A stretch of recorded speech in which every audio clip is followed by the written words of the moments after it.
resettlement schemes.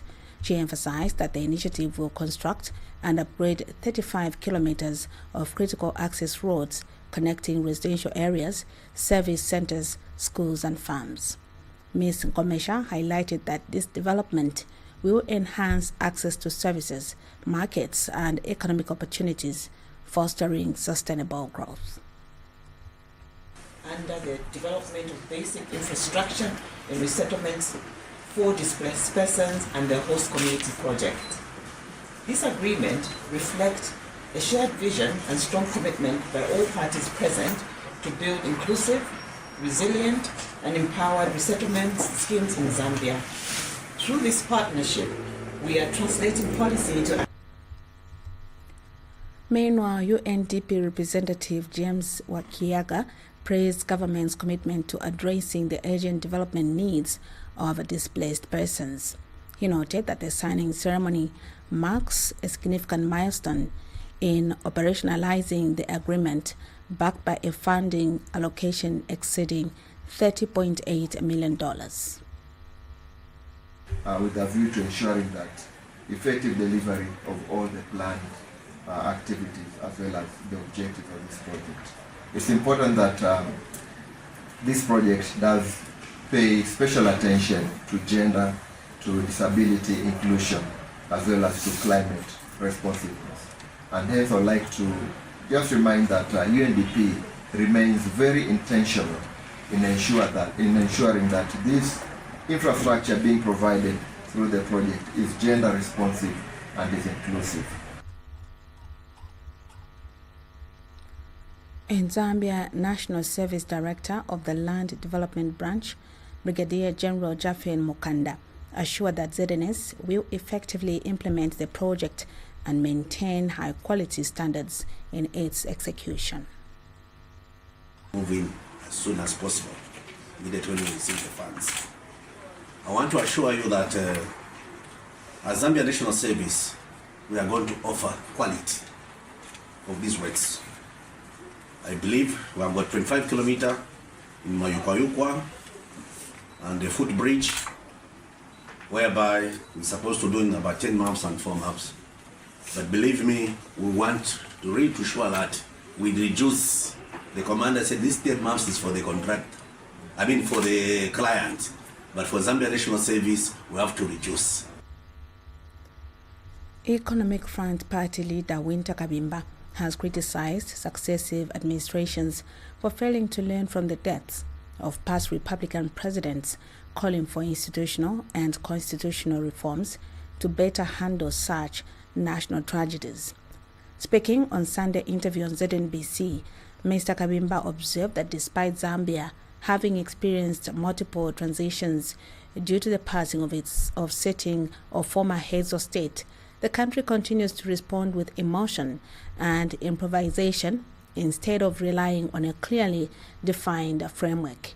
He urged authorities to reflect on past experiences and implement structured reforms to guide the state, political parties, and citizens during periods of national mourning and leadership transition.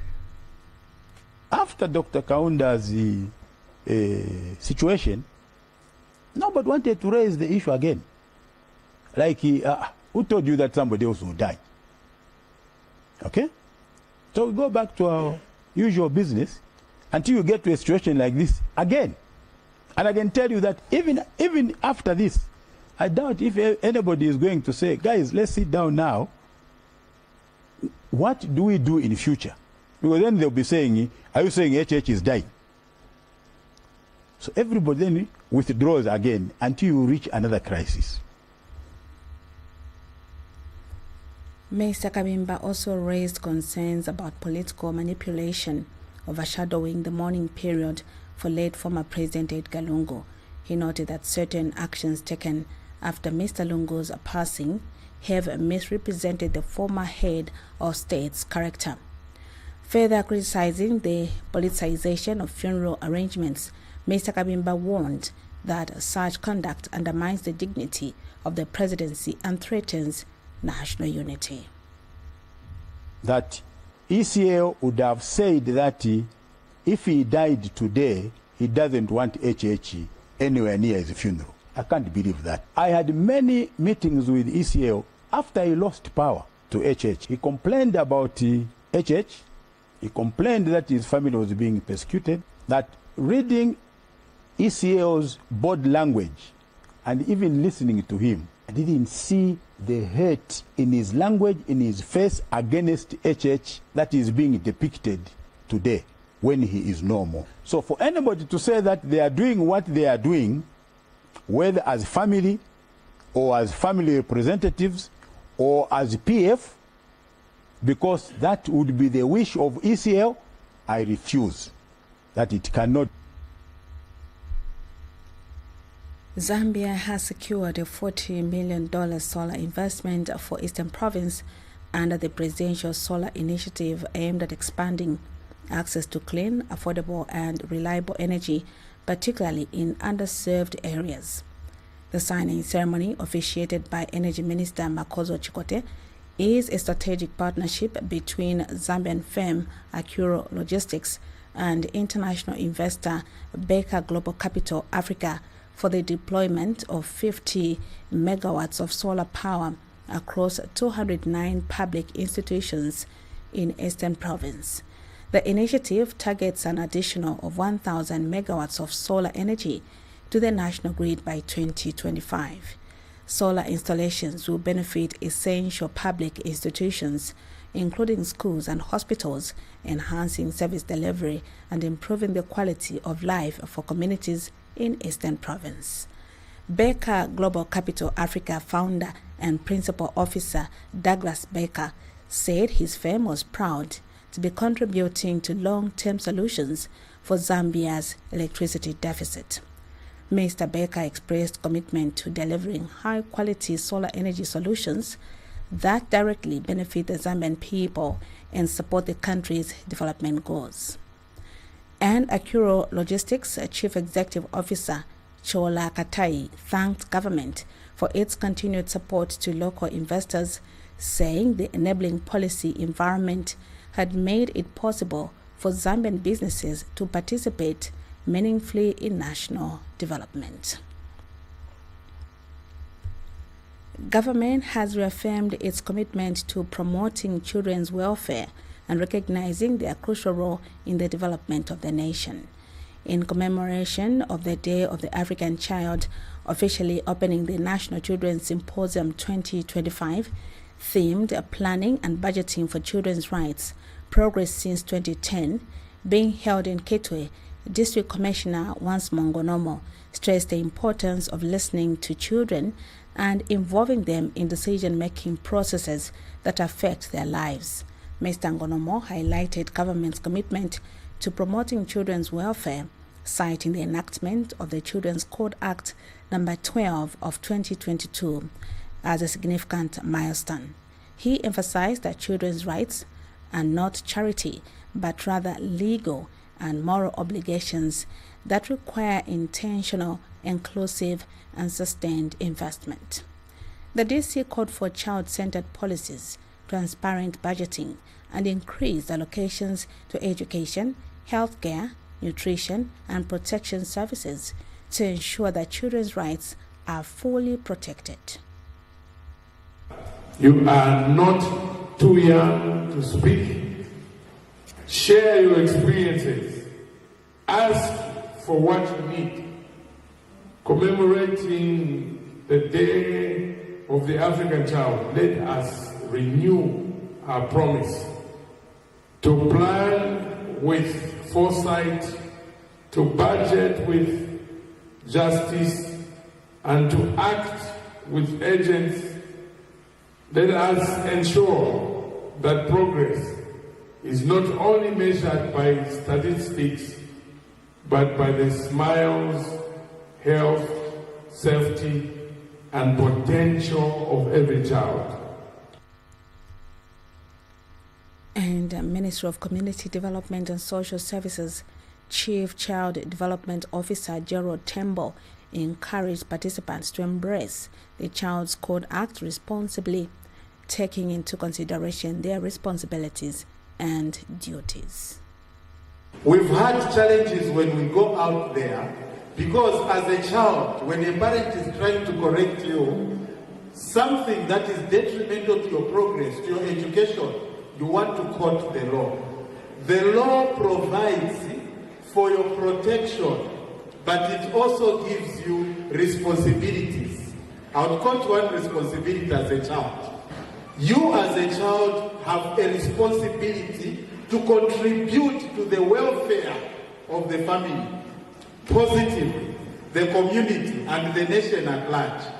Your parents have the duty to inculcate into you the correct values. Minister of Water Development and Sanitation Collins Nzovo has emphasized the urgent need for enhanced protection and strategic management of Zambia's water resources, announcing the formation of the 6th Board of Directors for the Water Resources Management Authority WAMA. Mr. Nzovo introduced Chairperson Dr. John Kunda, who will lead the board for a 3-year term starting in June 2025. He said the board's mandate includes enforcing water regulations, reducing pollution, and streamlining the permit issuance process. The minister urged the members to uphold the principles of integrity, transparency, and accountability as they work towards strengthening WAMA's long-term strategic goals and promoting sustainable water management. He highlighted the expertise of the board members drawn from water resource management, engineering, environmental protection, law, and governance. Their collective knowledge will be instrumental in advancing the sustainable development of Zambia's water sector. Mr. Nzovo stated that the board will prioritize inclusive development, institutional integrity, and the critical role of water in national economic growth. Your appointment therefore comes at a time of national urgency. The severe drought we've just experienced has underscored the fragility of our water systems. The board must therefore act boldly and decisively. The strategic priorities that government expects WAMA to pursue will need to combat water resources pollution. Our rivers and streams are increasingly under pressure from pollution, particularly from mining operations, agriculture, and industrial waste. Recent pollution incidents on the Copperbelt province, notably at the Chambeshi stream, Mwambashi River, and Kafue River, highlight the scale of this problem. WAMA must intensify its enforcement efforts to curb pollution from gold mining and processing countrywide. The Ministry of Health has commissioned a cutting-edge PSA oxygen plant at Kabwe Central Hospital, marking a significant advancement in the nation's efforts to enhance the availability of life-saving oxygen for critically ill patients. The plant is one of 6 being installed across the country, with support from the Global Fund and UNOPS. Other plants are located at the National Heart Hospital, Kalindawalo, Chinsali, St. Paul's, and Kasama General Hospitals. So far, 3 have been commissioned in Lusaka, Kasama, and now Kabwe, with a total investment of over $10.4 million. 2 more oxygen plants have already been set up in the province at Chitambo Hospital and the new Kabwe Women, Newborn, and Children's Hospital. The initiative is part of the broader National Medical Oxygen Strategic Plan 2022 to 2026 and reflects the strong collaboration between the ministry and partners. The Minister of Health, Elijah Muchima, has officially commissioned the newly installed medical oxygen production plant at Kabwe Central Hospital in Central Province. The commissioning marks a significant milestone in government's efforts to strengthen healthcare delivery and improve emergency response capabilities particularly in oxygen-dependent medical care such as surgery, intensive care, and treatment of respiratory conditions. Speaking during the event, the minister underscored the plant's role in ensuring a reliable, cost-effective oxygen supply for Kawa Central Hospital and surrounding health facilities. By the new Dawn government, under the visionary leadership of Mr. Hakainde Hichilema, the President of the Republic of Zambia, as we witnessed since the COVID-19 pandemic, access to medical oxygen has become increasingly vital, especially in critical care settings. Central Province Provincial Health Director Dr. Elijah Mutoloki said the newly installed facility would significantly reduce operational costs related to oxygen procurement and contribute to improved quality of care. He noted that the hospital previously procured oxygen at approximately 500 kwacha per cylinder, with an average daily usage of 20 cylinders. Kawa Central Hospital alone has been using an average of 20 cylinders a day, giving a total daily cost of approximately 10,000 and 150,000 monthly cost. Meanwhile, Central Province Member of Parliament Chrysosta Piri described the development as a timely intervention, particularly in light of recurring respiratory illnesses in the country. Indeed, this plant and the oxygen that is going to be produced here is going to enhance safety delivery. And Kawa Municipal Council Mayor Patrick Chishala and UNOX representative Sharon Lewis were in attendance.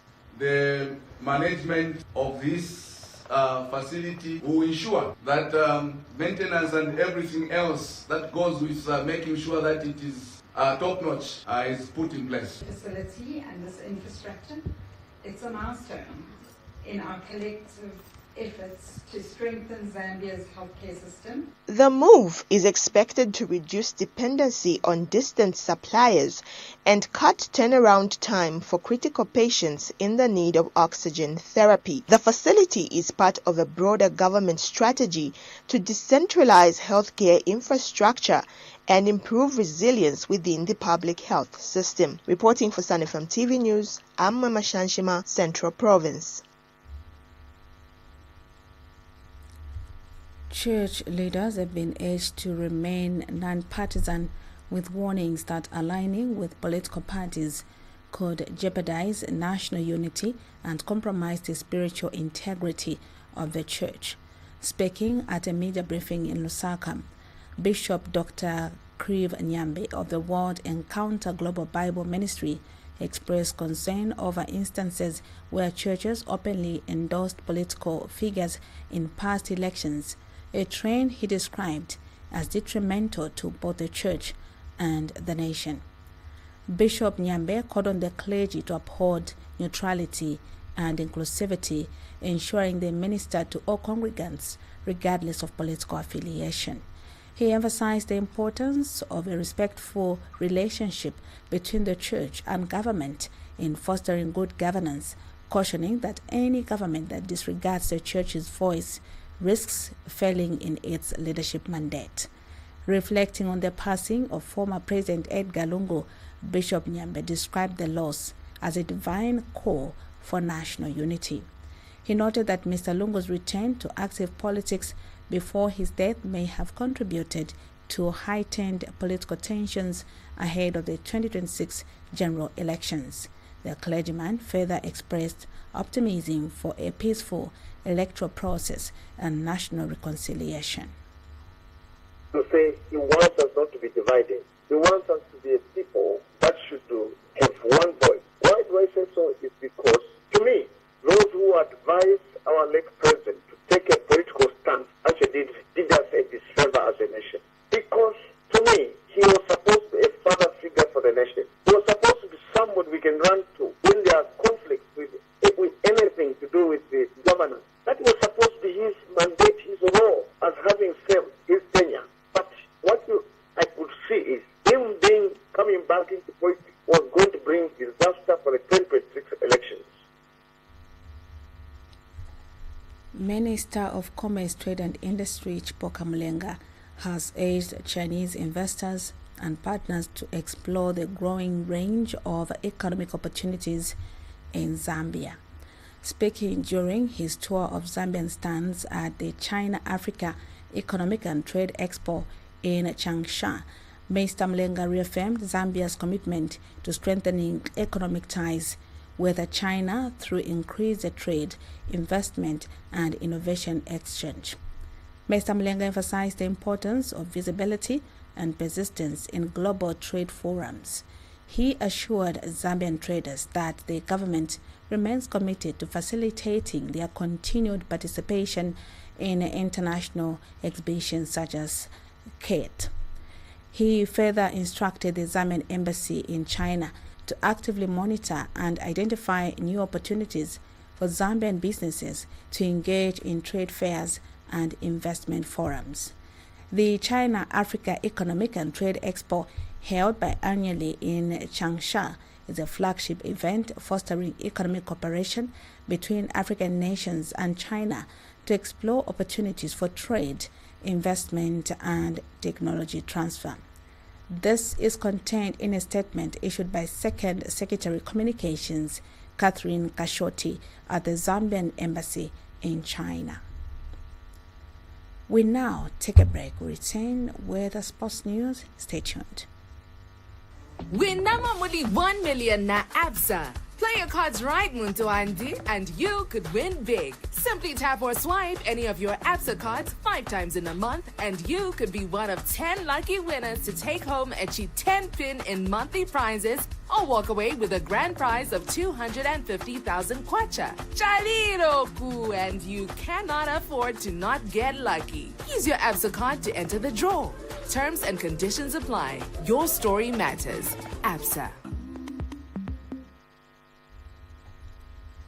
Young Copper Queens assistant coach Charity Ntala has confirmed that 29 of the 30 players summoned the provisional squad for the COSAFA Under-20 Women's Championship have reported to camp. Speaking in an interview with the Fuzz Media in Lusaka, Ntala said the remaining player yet to report to camp sought permission to write exams. She is, however, impressed with the way players available are responding and adapting to her coaching philosophy during training. The young Polo Copper Queens have been placed in Group B alongside South Africa, Eswatini and Angola, forming one of 2 pools in the competition. Ntala will lead the reigning champions in the absence of head coach Florence Mwila and is determined to guide the team defend the regional title. Everyone has reported. We have 29 players. 9 players not reported due to the examination. She's in an examination bus who is February. Training is well. The players are responding well to the training session. The competition is somehow tricky because we know how South Africa plays and South Africa knows how we play, but we know how we are going to prepare our players, because at least we have those who are coming from the same COSAFA, the Under-17. I think they have boosted our team for the Under-20. And we know the approach that we are going to approach the South African team. Pressure will be there because everyone is looking at Team Zambia. So we have to go with the mind that we should not underrate any team. The COSAFA Under-20 Women's Championship will be held as part of the Region 5 Games in Windhoek, Namibia, from 4th to 13th July 2025. Now, as we go, the headlines once again. The Zambia National Service, ZNS, and the United Nations Development Programme, UNDP, have signed an agreement to develop essential infrastructure in settlements for displaced persons and host communities. Economic Front Party leader Winter Kabimba has criticized successive administrations for failing to learn from the deaths of past Republican presidents, calling for institutional and constitutional reforms to better handle such national tragedies. Zambia has secured a $40 million solar investment for Eastern Province under the Presidential Solar Initiative aimed at expanding access to clean, affordable and reliable energy. And in sports, young Copper Queens assistant coach Charity Ntala has confirmed that 29 of the 30 players summoned in the provisional squad for the COSAFA Under-20 Women's Championship have reported to camp. On behalf of the entire news team, my name is Imelda Chukwati. Stay tuned to Sun FM Radio and TV. Bye for now.